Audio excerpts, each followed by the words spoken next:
Ya, masih dalam gelaran memperingati Hari Ibu yang jatuh setiap tanggal 22 Desember. Hari ini kita akan menyajikan sesuatu yang berbeda, sesuatu yang lain daripada biasanya. Kita akan memandang perempuan dari sudut yang berbeda. Betul. Ya, kalau kemarin-kemarin narasumber kita bervariatif. Ada tentang wanita dari sudut seorang guru istilahnya ya, atau seorang politisi gitu kan. Betul. Tapi untuk hari ini spesial kita hadirkan dari sudut pandang Islam gitu ya. Dan sudah hadir bersama kita di tengah kita Ustadz Dedi.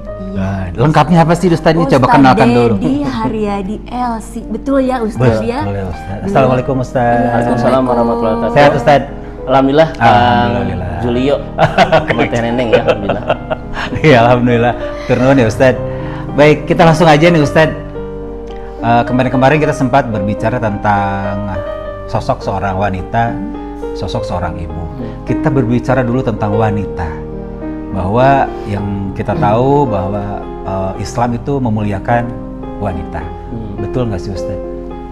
Baik, bismillahirrahmanirrahim. Assalamualaikum warahmatullahi wabarakatuh. Alhamdulillahirrabbilalamin.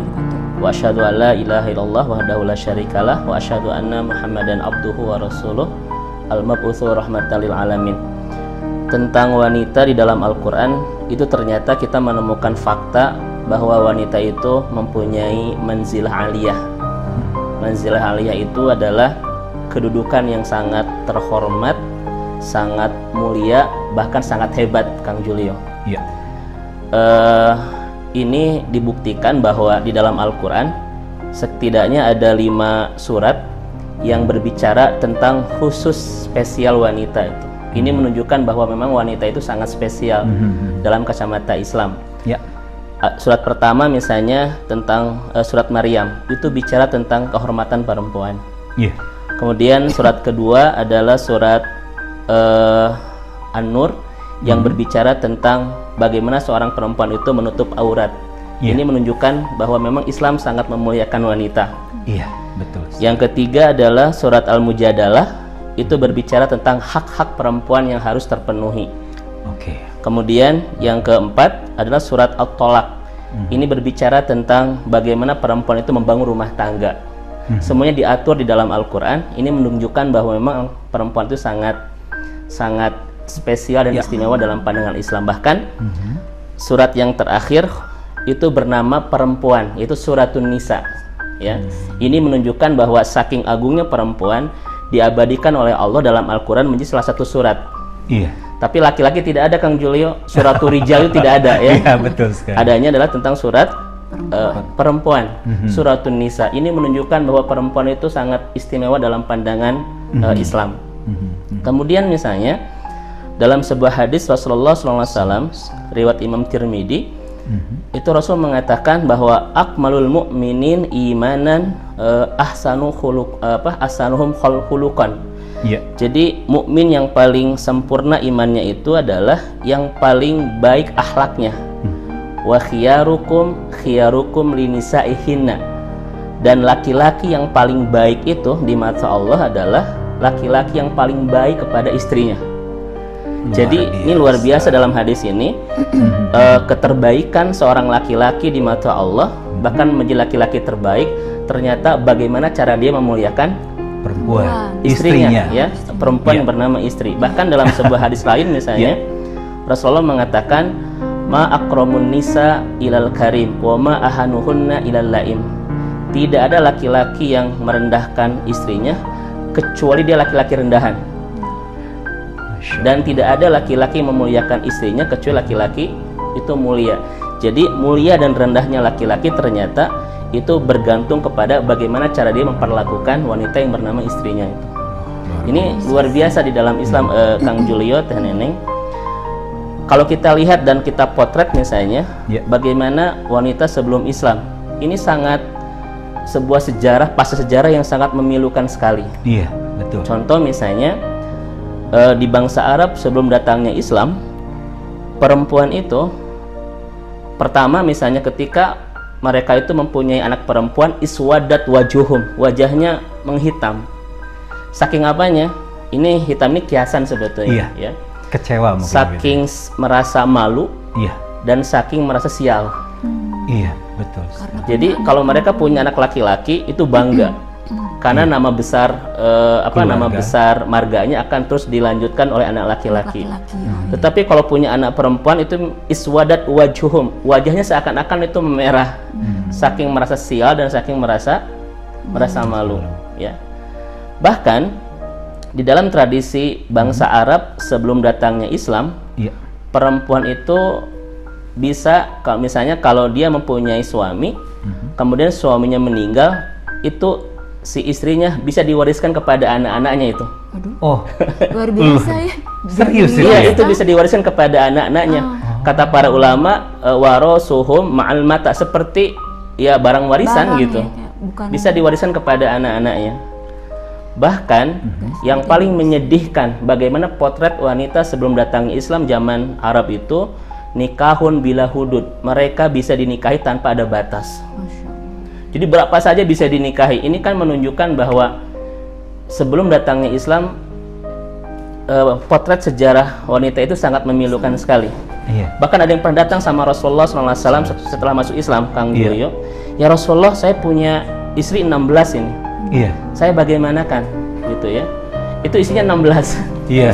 Tapi Rasul mengatakan famsiku arba'atan, kamu rawat 4, kemudian sisanya talak dengan baik. Ini menunjukkan bahwa Rasulullah SAW itu sangat memuliakan dengan perempuan ini. Tidak boleh seorang laki-laki itu menikahi tanpa batas, gitu ya.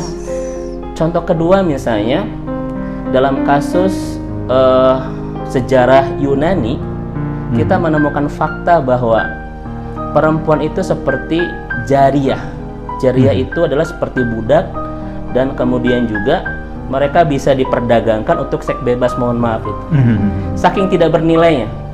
Bahkan dalam tradisi Eropa misalnya, mereka memperdebatkan apakah perempuan ini makhluk atau tidak. Iya. Bahkan hal tubahul mar'an ta'budallah. Bolehkah seorang perempuan itu beribadah kepada Tuhan itu?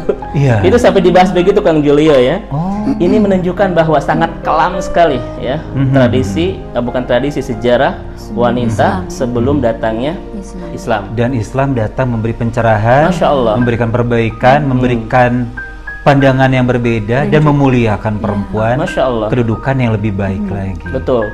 Bahkan ketika Rasulullah melaksanakan khutbah wada ya, khutbah wada ketika haji Rasulullah SAW itu, salah satu wasiat yang sangat mengabadi dalam wasiat Rasulullah itu adalah istausu bin nisa.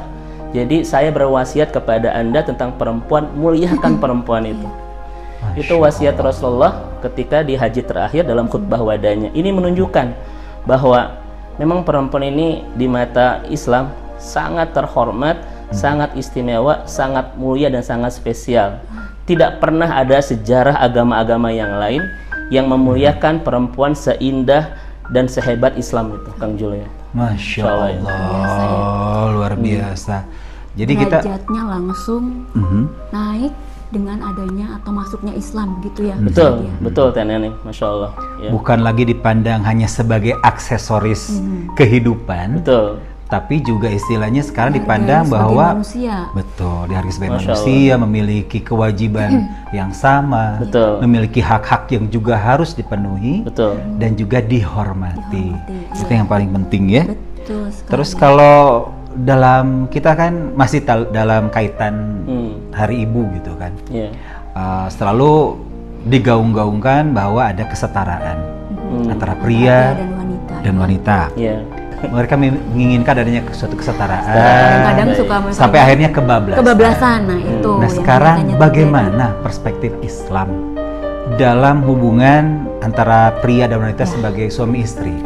Apakah memang dibenarkan seorang istri dan suami itu memang memiliki kedudukan yang sama atau berbeda? Nah, yang samanya di mana? Yang boleh bersama-samanya di mana? Dan yang berbedanya itu di mana nih, Ustaz? Baik. Kalau kita memotret ayat-ayat di dalam Al-Qur'an, kita menemukan fakta yang cukup cukup memberikan penjelasan tentang posisi perempuan dan laki-laki. Ketika Allah mengatakan walaisa dzakaru kal unsa, bahwa laki-laki itu berbeda dengan perempuan. Itu sudah Allah sampaikan di dalam Al-Qur'an, ya. Nah, pertama tentang persamaan dulu Kang Julio ya, karena pada akhirnya Allah mengatakan bima faddalna ba'dukum ala ba'din. Laki-laki punya keistimewaan, perempuan pun punya keistimewaan. Walaupun dua makhluk ini tanda kutip itu berbeda kata Al-Qur'an, tetapi di antara perbedaan ini mereka punya keistimewaan masing-masing. Laki-laki punya keistimewaan yang tidak dimiliki oleh perempuan, pun sebaliknya perempuan pun punya keistimewaan yang tidak dimiliki oleh laki-laki. Nah, kita pertama akan kita bahas tentang persamaan dulu. Ternyata kita menemukan informasi yang cukup jelas di dalam Al-Qur'an adanya persamaan laki-laki dan perempuan, terutama di masalah tentang bab kewajiban. Contoh misalnya ketika Allah mengatakan di surat Az-Zariyat ayat 56, "Wa ma khalaqtul jinna wal insa illa liya'budun." Aku tidak ciptakan jin dan manusia kecuali untuk ibadah kepada. Nah, para ahli tafsir mengatakan siapa manusia itu? Ternyata laki-laki dan perempuan. Jadi kesamaan mereka salah satunya adalah sama-sama harus ibadah kepada Allah. Sama-sama harus memperbaiki iman, sama-sama memperbaiki ibadah, memperbaiki akhlak. Itu tidak ada perbedaan. Ketika Allah mengatakan dalam Al-Qur'an aqimus sholat wa atuz zakat, dirikan sholat, tunaikan zakat. Itu laki-laki dan perempuan kena. Sama, ya. Ini persamaannya. Tetapi nanti Kang Julio, Teh Neneng, ada beberapa perbedaan yang dua laki-laki dan perempuannya tidak boleh saling overlapping ya. Contoh misalnya perbedaannya adalah soal nafkah. Nah, kita menemukan di dalam Al-Qur'an bahwa nafkah itu adalah kewajiban seorang suami. Dan ternyata tidak dibebankan kepada perempuan. Makanya kalau seorang suami tidak mencari nafkah untuk menafkahi keluarga, dia berdosa. Gitu. Nah, perempuan tidak punya kewajiban untuk mencari nafkah, tetapi ketika dia mencari nafkah itu jadi pahala gitu. Bedanya gitu. Ketika perempuan tidak bekerja tidak berdosa, tetapi ketika bekerja jadi pahala. Laki-laki ketika bekerja didapat pahala, ketika tidak dia berdosa. Karena kewajibannya adalah untuk laki-laki. Yang kedua soal waris misalnya Kang Julio ya. Allah Subhanahu wa Ta'ala dalam Al-Qur'an itu membedakan laki-laki dapatnya berapa, perempuan dapatnya berapa, itu berbeda. Bahkan misalnya ada hal-hal unik yang dimiliki oleh perempuan yang tidak dimiliki oleh laki-laki. Contoh misalnya tentang hukum haid, hukum hamil, hukum menyusui. Di dalam Al-Qur'an dibahas itu dan laki-laki tidak masuk ke dalamnya. Contoh misalnya di dalam surat An-Nur, perempuan boleh harus berhijab, harus pakai jilbab. Nah, Kang Julio nggak boleh gitu ya. Nah, itu karena memang tidak punya kewajiban. Ya, jadi memang ini perbedaan-perbedaan laki-laki dan perempuan sampai masuk ke ranah-ranah syariah. Bahkan misalnya kalau kita lihat salah satu buku yang ditulis oleh Dr. Ratna Megawangi ya, kita sama tahu. Judulnya itu kan Membiarkan Berbeda. Di sana kita menemukan fakta bahwa perempuan adalah makhluk dengan punya kelebihan emosi, karakter dan lain sebagainya yang berbeda dengan laki-laki, pun laki-laki pun sama. Oleh karena itu kita tidak boleh memosisikan laki-laki dan perempuan itu sama rata itu. Karena mereka itu makhluk yang berbeda dan setiap perbedaan ini punya keunikan masing-masing yang sangat dihargai oleh Islam, Masya Allah itu. Jadi walaupun ada gitu digaungkan terus-menerus bahwa mungkin menjadi suatu istilahnya setiap tahun tuh bahwa wanita atau perempuan di Indonesia tuh menginginkan kesetaraan, selalu kesetaraan, kita yang kesetaraan. Tapi sebetulnya tetap ada saja bagian-bagiannya ya Ustaz. Jadi tidak boleh maksudnya overlapping antara perempuan dan laki-laki karena memang ada pemisahan dan perbedaannya. Persamaannya ketika mereka melaksanakan kewajiban dapat pahala yang sama kemudian dapat keistimewaan dari Allah yang sama ketika mereka melaksanakan kewajiban. Tetapi nanti tadi ada perbedaan-perbedaan yang memang tidak kita boleh sama ratakan karena dua makhluk ini unik dalam perbedaan dan perbedaan ini mempunyai kelebihan masing-masing yang tidak bisa disamaratakan itu. Dan Islam sangat betul-betul memosisikan perempuan dan laki-laki sesuai dengan perbedaan yang ada itu. Ustadz, saya ingin bertanya ya, sekarang ini banyak sekali Ustadz, jadi wanita yang memang melakukan pekerjaan dan juga dia beraktivitas sebagai wanita karir. Nah itu sendiri gimana Ustadz menurut pandangan Islam? Baik, tentang wanita karir ini memang tidak banyak dibahas oleh ulama-ulama salaf ya, ulama-ulama terdahulu, tetapi menjadi diskursus yang cukup menarik dan hangat dibahas oleh ulama-ulama kontemporer. Makanya kalau kita bicara soal hukum, bagaimana hukum perempuan itu bekerja, ini dibahasnya rame. Kenapa? Karena dalam Al-Quran sendiri memang tidak ada kewajiban perempuan itu bekerja. Sehingga ketika perempuan bekerja muncul kan polemik, muncul pertanyaan di kalangan para ulama, boleh nggak perempuan itu bekerja? Nah, ulama-ulama terdahulu, ulama-ulama salaf generasi awal-awal ya, itu mentidakbolehkan perempuan bekerja dengan alasan memang tidak ada dalil bahwa perempuan itu wajib bekerja. Yang kedua, adanya kekhawatiran, dan misalnya para ulama memberikan argumen ada 3 kekhawatiran yang membuat perempuan itu lebih baik tidak bekerja. Kekhawatiran pertama adalah tidak bisa maksimal untuk melakukan kewajiban yang pokok di rumah. Karena misalnya begini, Kang Julio ya, ketika perempuan itu bekerja di luar kemudian lelah, pasti kan lelah. Ketika pulang ke rumah itu khawatir tidak bisa memaksimalkan kewajiban dia sebagai seorang istri yang melayani suami dan seorang ibu yang harus merawat anak-anak.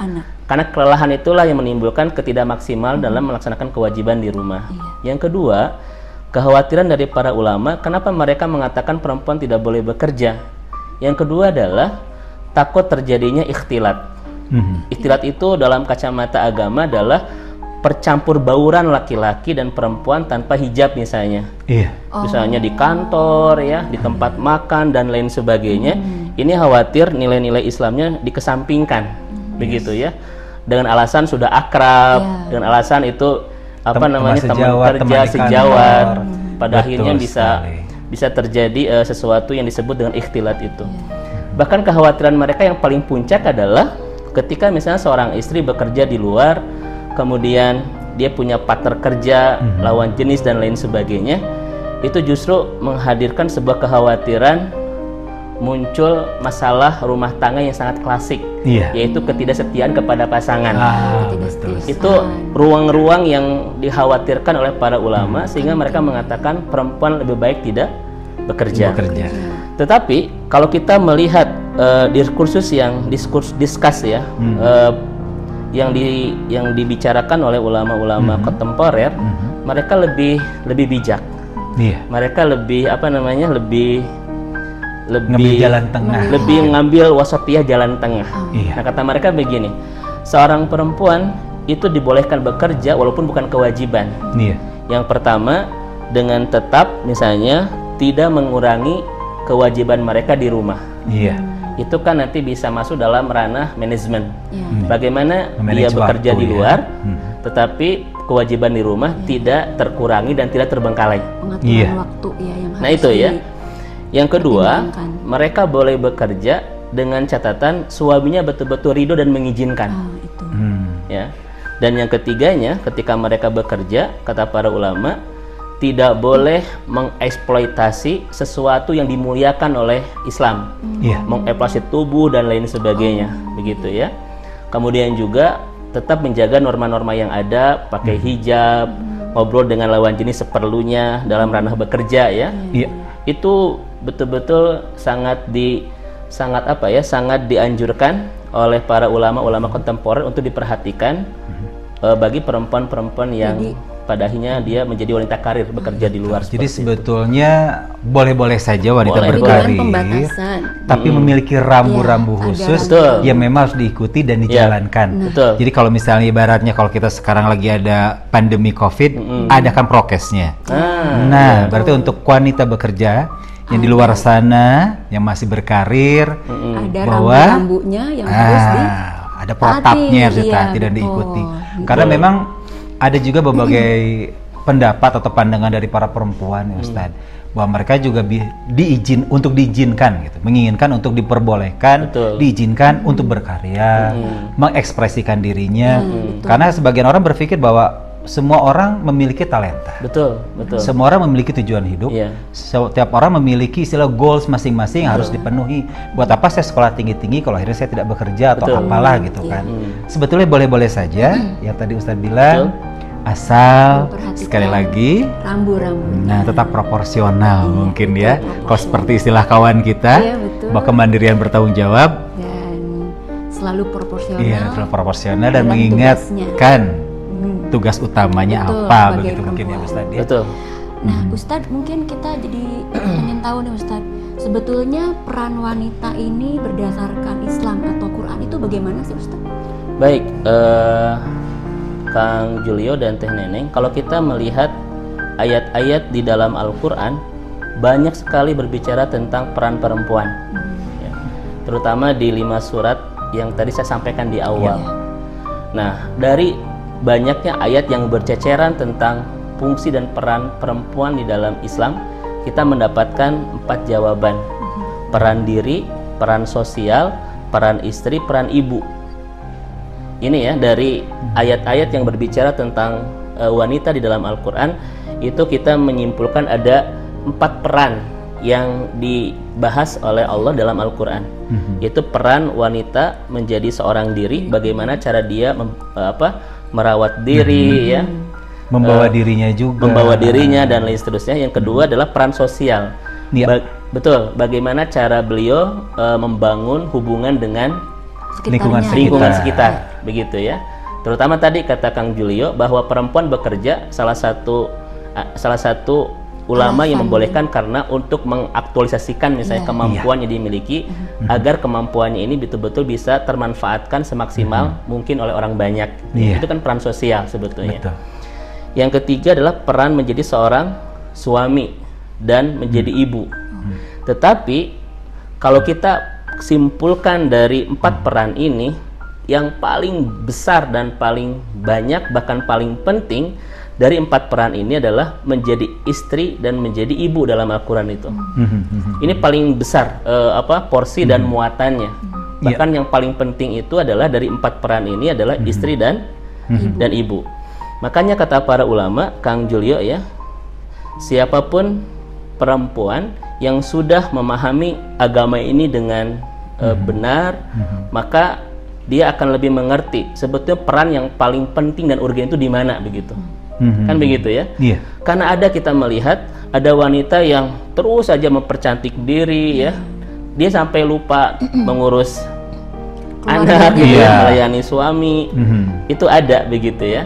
Dan yang kedua, Kang Julio ya, ini peran sebagai istri dan peran sebagai ibu. Maksudnya apa? Maksudnya bereskan dulu peran seorang perempuan sebagai istri, baru dia bisa maksimal untuk memerankan sebagai ibu.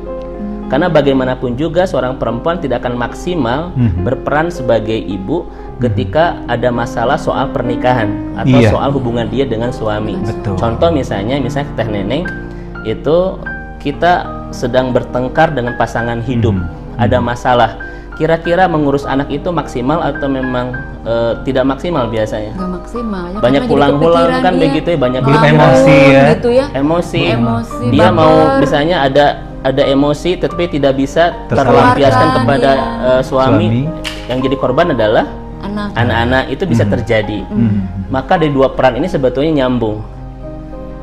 Perempuan harus betul-betul membereskan rumah tangganya, ya, peran terbaik menjadi seorang istri, agar dia pun bisa memaksimalkan perannya sebagai seorang ibu. Nah ini, jadi secara konteks agama kita, inilah peran penting yang harus memang dimaksimalkan oleh wanita dalam Al-Quran, peran menjadi istri dan menjadi seorang ibu. Betul.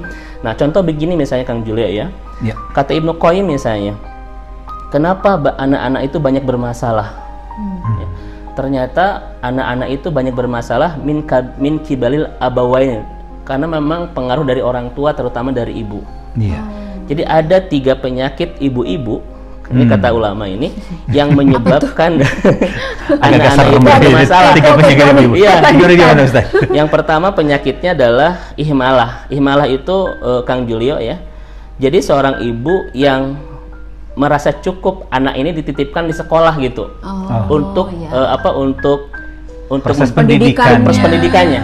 Cukup diwakilkan ke pembantu, kemudian ke lembaga gitu. Itu namanya ihmalah.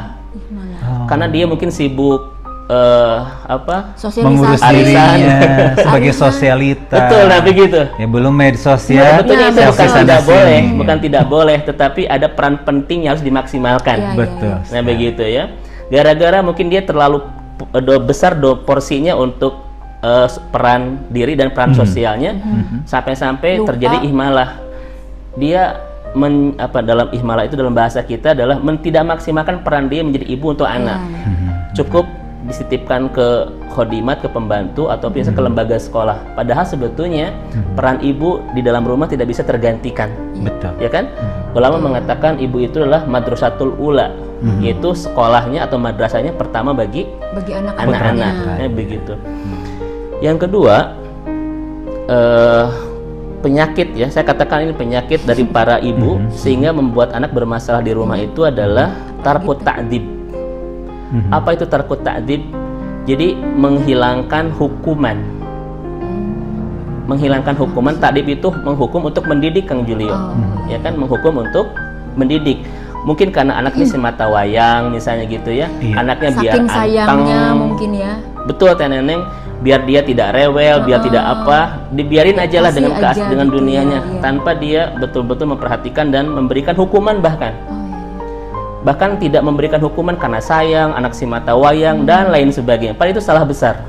Karena pada akhirnya hukuman untuk mendidik itu diperlukan, ya, itu diperlukan. Untuk mendisiplinkan. Betul. Bahkan begini, Teh Neneng ya, kadang ada ibu yang menghukum, tetapi anaknya cenderung tidak baik.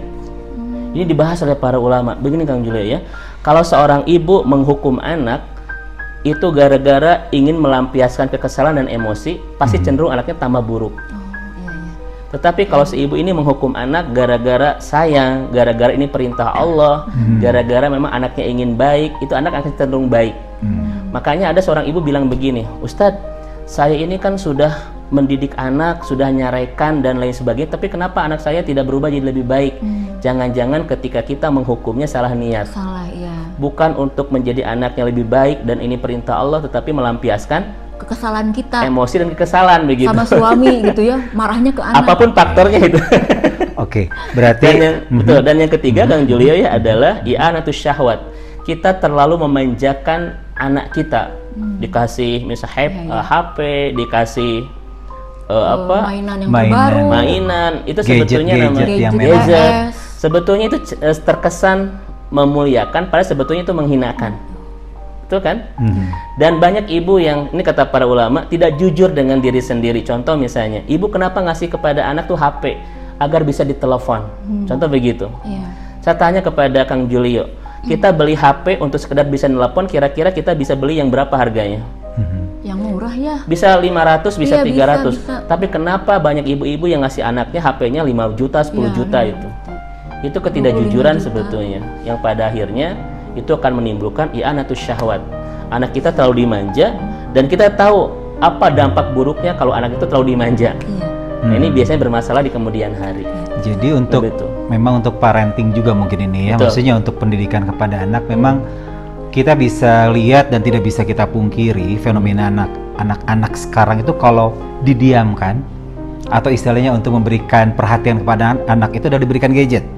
Anak marah, anak nangis kasih gadget, beres. Orang tua juga bisa chatting lagi, bisa nonton medsos dan bisa selfie lagi. Padahal ternyata adalah salah. Betul. Oke ya.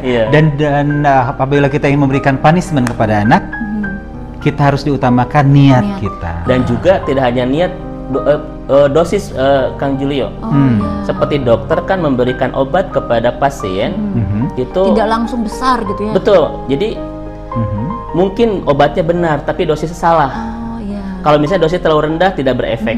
Tapi kalau dosis terlalu tinggi dia bisa overdosis. Demikian juga dengan anak-anak. Kalau seorang ibu menghukumnya dosis yang rendah itu tidak berefek. Tetapi kalau dosisnya terlalu tinggi anak akan broken. Makanya kenapa makin dimarahi makin tidak betah di rumah. Jangan-jangan dosis yang Dosisnya diberikan juga. ibu ini terlalu tinggi. Dan harus sesuai dengan usianya Betul, juga. harus sesuai dengan masa Punishment di perkembangan masa psikologinya, iya, pertumbuhannya. sekian tahun begini, Iya, iya. beda-beda ya. Betul, Ustaz, Kang Juli, ya. betul. Ya. Baik. Harus dilihat. Oke, kita sekarang berpindah nih posisi ya. Maksudnya kedudukan perempuan tadi bahwa di awal luar biasa, lalu kita Perannya berkembang juga sudah. peran sebagai seorang ibu. Iya. Berbicara tentang ibu nih Ustadz.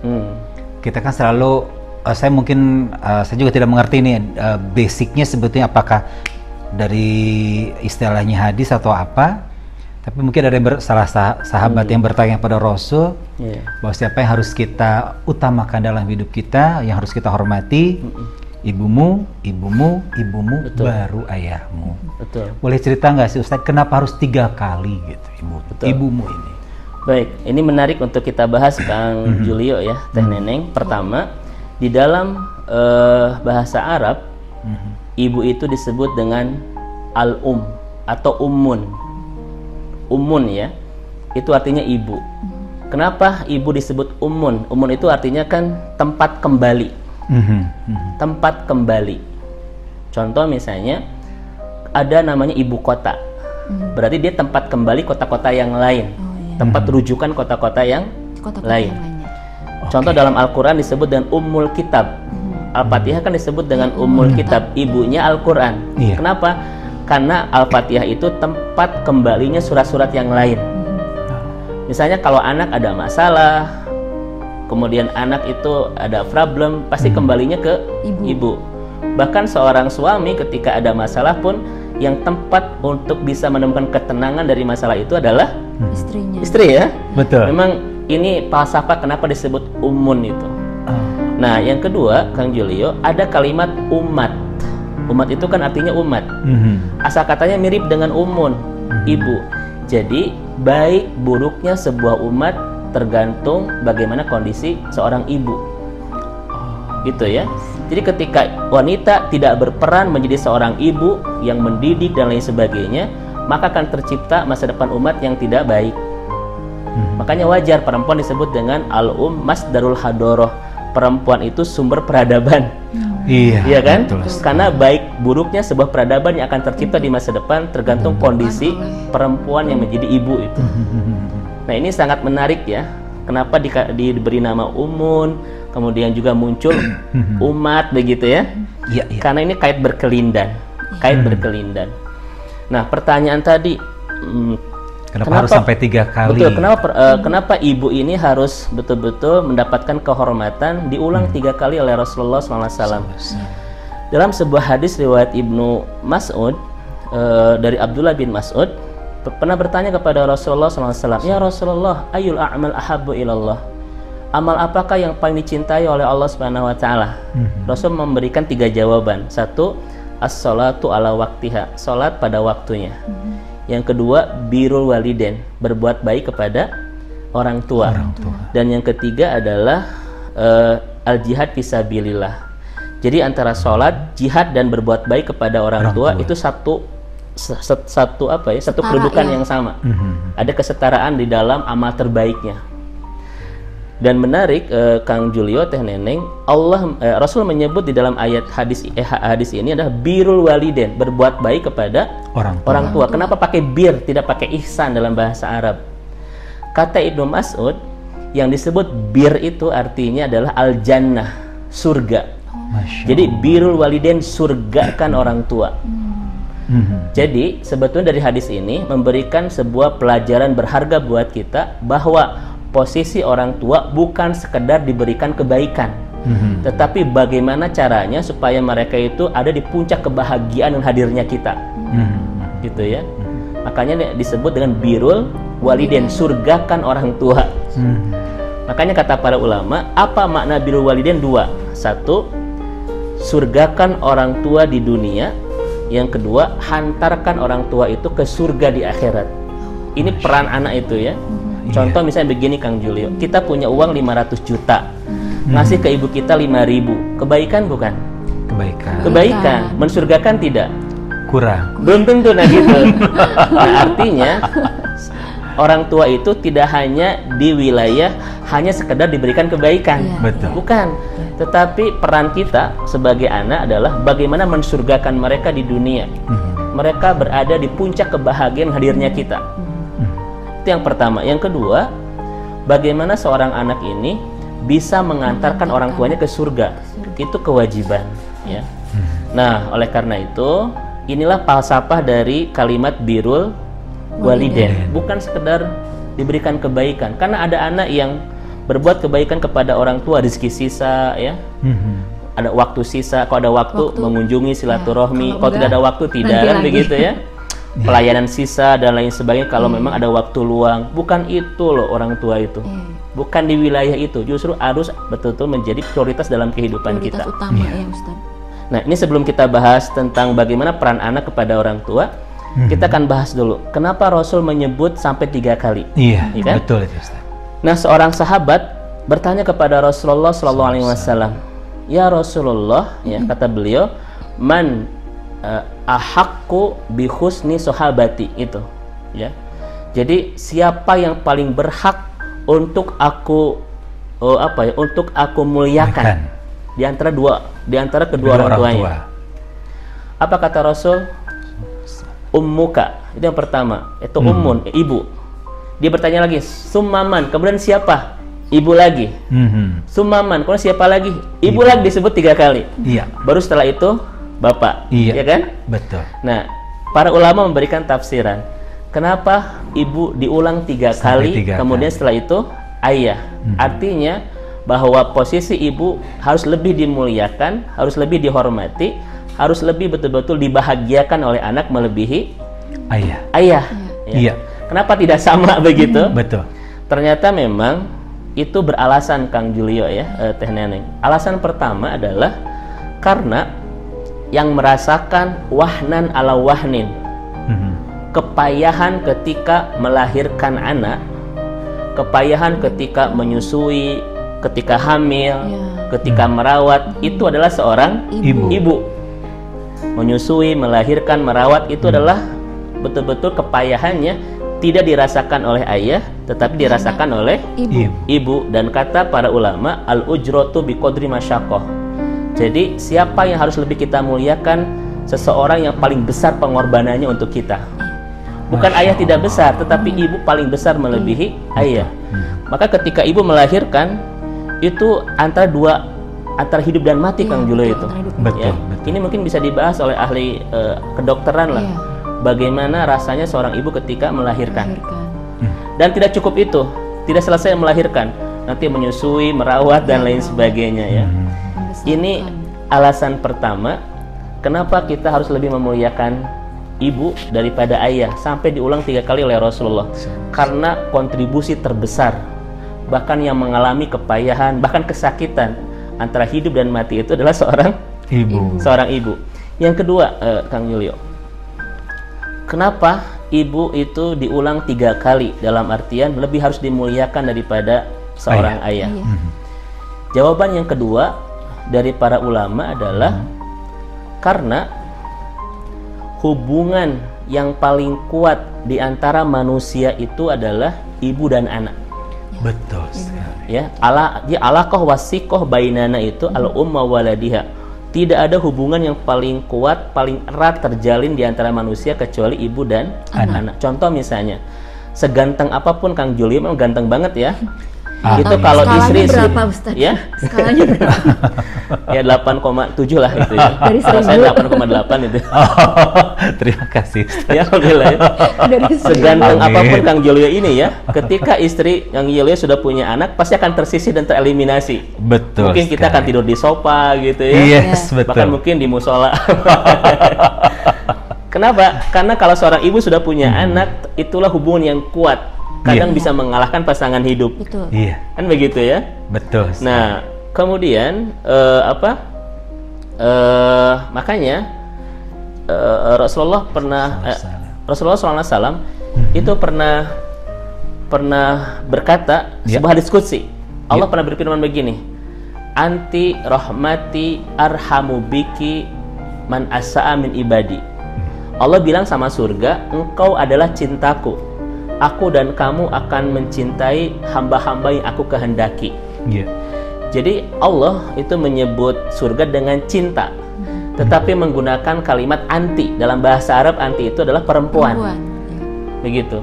Maka para ulama mengatakan cintanya Allah di akhirat itu bernama surga, dan cintanya Allah di dunia itu bernama perempuan. Nah, makanya kata para ulama, selayak apakah seorang laki-laki mendapatkan surga Allah di akhirat, itu bergantung sehebat apakah memuliakan dia cinta Allah di dunia yang bernama perempuan. Masya Gitu ya. Karena ini hadis Rasulullah SAW, tidak ada hubungan yang paling kuat antara manusia itu kecuali Hubungan ibu dan antara ibu dan anak. Bahkan ada seorang ibu yang kadang mungkin lupa makan, Iya. lupa minum dan lain sebagainya, untuk terus menjaga kondisi anaknya. Contoh kasus misalnya begini, ada seorang anak bayi kecil jam 3 pagi nangis. Iya. Itu kan perlakuan suami dan istri akan berbeda. Kalau si istri ambil anak, digendong-gendong penuh kekhawatiran ada apa. Kalau si ayah bukan, dia ambil selimut pindah tidur gitu ya. terganggu cari kuahe gitu ya. Kenapa? Karena yang paling hanin, yang paling penuh kasih sayang itu kepada anak itu adalah ibu. Saya tidak sedang menihilkan peran ayah, tidak. Tanpa menafikan peran seorang ayah tidak. ya. Tetapi kalau dilihat dari seberapa hebat kasih sayangnya, kelembutannya, perhatiannya, itu ibu juara. Makanya wajar Rasul menyebut sampai 3 kali kan? Ibumu, ibumu, ibumu. Kemudian yang ketiga alasannya, kenapa Rasul sampai mengatakan, sampai menyebut ibu 3 kali, baru setelah itu adalah ayah. Alasan yang ketiga kata para ulama, karena tidak ada yang paling besar keinginannya untuk anaknya ini berhasil, itu memang kecuali seorang ibu. Masya Allah. Makanya Kang Julio, ada seorang ibu yang lupa berdoa untuk dirinya sendiri, saking sibuk mendoakan anak-anaknya. Betul. Ya kan? Contoh Rasul begini, Rasul pernah bertanya kepada para sahabat, ada seorang perempuan lewat bawa bayi kecil dalam pangkuannya. Ketika lewat, si bayinya tersinari matahari. Oleh si ibu ini ditutup dengan kainnya. Ya, pasti kita juga begitu ya. Kalau kita bawa anak, kemudian bahasa Sundanya kepanasan. Itu pasti ditutup. Kata Rasul bilang begini, tegakah seorang ibu itu melemparkan anaknya ke neraka? Kata para sahabat, tidak ya Rasulullah, untuk kena matahari saja ibu itu tidak tega. Itu sangat indahnya perasaan seorang ibu ya. Jangankan berani melemparkan anaknya ke akhirat, kena matahari saja ibu itu tidak tega. Masya Allah, ini adalah salah satu luar biasa perasaan seorang ibu yang tidak bisa diwakili oleh makhluk yang lain. Terkait dengan bab cinta, kelembutan, kasih sayang kepada anak. Makanya wajar diulang sampai 3 kali. Berbicara yang tadi nih, yang terakhir nih, doa ibu nih Ustadz. Betul nggak sih? Saya pernah baca gitu kan, ada ya istilahnya quotes tentang agama. Jadi kalau misalnya seorang anak tiba-tiba dia sukses, hari ini dia bisa mengatakan bahwa oh alhamdulillah saya naik jabatan, saya mendapatkan istilahnya promosi di perusahaan, atau mendapatkan posisi yang luar biasa, naik pangkat dan sebagainya. Percayalah bahwa apa yang kita dapat hari ini adalah salah satu doa ibu kita yang dikabulkan. Setuju nggak sih Ustaz? Begini, saya setuju. Cara berpikirnya begini, Kang Julio ya. Ulama mengatakan kullama zada birrul walidain zada taufik fi hayatina. Semakin besar pemuliaan kita kepada orang tua, terutama ibu, maka semakin banyak tercipta keindahan dan kemudahan di hidup kita. Masya Allah. Makanya dari kalimat ini, kata para ulama mengatakan, ibu adalah kunci keberkahan dan doanya adalah kunci kesuksesan dan keberhasilan. Dan ternyata fakta itu, ulama mengatakan bahwa keberhasilan seorang anak, kemudahan, keindahan kehidupannya itu pasti bergantung dan berkait erat dengan bagaimana cara dia memuliakan ibunya. Yang kedua, kesuksesan dan keberhasilan seorang anak itu sangat bergantung kepada doa-doa yang dipanjatkan oleh ibu untuknya. Kan begitu ya? Iya. Ini Masya Allah. Oleh karena itu, misalnya kata Dr. Khalid Abu Shadi, ketika seorang anak ini ada masalah soal rezekinya, soal rumah tangganya, hidupnya banyak masalah juga, maka dia harus cek dua hubungan dia. Pertama dengan Allah, kedua dengan ibunya. Oh, begitu ya. Kenapa? Karena ibu ini sangat menentukan hadirnya taufik dalam hidup kita. Apa itu taufik? Kemudahan, keindahan, dan keberhasilan dunia kita. Itu betul-betul sangat berkaitan dengan seorang makhluk yang begitu agung bernama ibu. Makanya kalau kita lihat biografi orang-orang besar dalam sejarah selalu punya cerita indah soal ibunya, ya kan? Contoh misalnya yang paling dekat dengan kehidupan kita adalah ada buku judulnya si anak singkong, si anak singkong ya. Iya. Itu kita menemukan menemukan fakta menarik bagaimana siapa namanya? Heru Tanjung ini bisa menjadi orang yang sukses. Ternyata begitu hebat ya pemuliaan kepada ibunya ini luar biasa. Dan itu tidak hanya beliau, sepanjang kita membaca biografi orang-orang besar selalu punya hal yang istimewa soal ibu. Dan kedekatan mereka juga luar biasa. Doa-doa mereka juga yang menjadikan anaknya berhasil. Masya Allah itu. Nah sekarang kita berbicara tentang bakti anak. Karena kita tahu bahwa seorang ibu bisa mengurus, membesarkan sampai belasan anak sampai menjadi berhasil. Tapi belasan anak belum tentu bisa mengurus, bisa menyayangi satu orang ibu. Betul. Itu bagaimana sih Ustaz? Baik, menurut pandangan Ustaz? Begini Kang Julio, Teh Neneng ya. Ibu mencintai anak, mohon maaf, ibu itu bisa mengurus 10 anak dan belum tentu 10 anak bisa mengurus satu ibu. Betul. Kenapa berbeda? Karena persoalannya sangat ketara sekali. Ketika seorang ibu ini mengurus anaknya, itu hub, namanya cinta, dan cinta ini langsung diberikan oleh Allah Subhanahu wa Ta'ala. Tidak ada seorang ibu yang tidak mencintai anaknya, senakal apapun, tanda kutip ya, setidak baik apapun anak ini, tetap ibu tidak akan pernah kehilangan cinta. Bahkan ketika seorang ibu menghukum, bahkan sampai melukai dengan fisik, misalnya menampar, itu karena benci, karena cinta. Karena cinta itu. Jadi bagaimanapun kondisi anak, ibu ini tidak akan pernah kehilangan cinta. Makanya dengan cinta yang sangat kuat ini melahirkan banyak kebaikan kepada anak. Tetapi seorang anak kepada ibu itu namanya iman, Pak Kang Julio. Namanya iman. Ibu kepada anak namanya cinta, dan anak kepada ibu namanya iman. Artinya, kenapa ada anak yang tidak bisa mengurus ibunya walaupun anaknya banyak? Karena mungkin imannya nggak cukup. Siapapun yang tidak punya iman, walaupun anaknya sukses berkelimpahan, dia tidak mungkin bisa kuat untuk mengurus ibunya. Karena ini persoalan iman. Contoh misalnya, ibu adalah seorang wanita yang sering lupa mendoakan diri sendiri karena sibuk mendoakan anak-anaknya. Tapi lihat apa yang dilakukan oleh anak-anak yang nggak punya iman. Saking sibuk berdoa untuk sendiri sampai lupa mendoakan ibunya. Makanya kata Ahmad bin Hanbal, cukup berdosa seorang anak ketika dia berdoa tetapi tidak pernah menyelipkan nama ibunya di doa-doanya itu. Itu kata beliau, ini dosa seorang anak kepada ibu. Makanya Kang Julio, Teh Neneng ya, bagaimana seorang anak ini bisa merawat orang tua di hari tua, bisa mengurus ketika sudah tidak berdaya, bahkan bisa mendoakan ketika sudah tiada. Ini adalah persoalan iman. Ya. Iman itulah yang akan mengantarkan sebuah energi anak ini untuk bisa mengurus, merawat, dan membahagiakan orang tuanya ketika ada, dan terus tidak akan pernah terputus mendoakannya ketika sudah tiada. Ketika anak ini kekurangan iman, maka dia tidak akan pernah punya energi yang cukup untuk mengurus ibunya walaupun satu gitu ya. Seperti itu Kang Julio, Teh Neneng ya. Tapi kan kalau istilah anak sudah besar, berumah tangga, punya kehidupan sendiri, punya rumah tangga sendiri, punya kewajiban juga yang kompleks tersendiri. Sekarang kita ingin membahas lagi sesuatu yang mungkin menjelang akhir nih kan. Sering sekali menjadi perdebatan di antara suami istri. Siapa sih sebetulnya yang harus mengurus orang tua di saat mereka sudah sepuh? Biasanya para anak akan saling tuduh. Kamulah.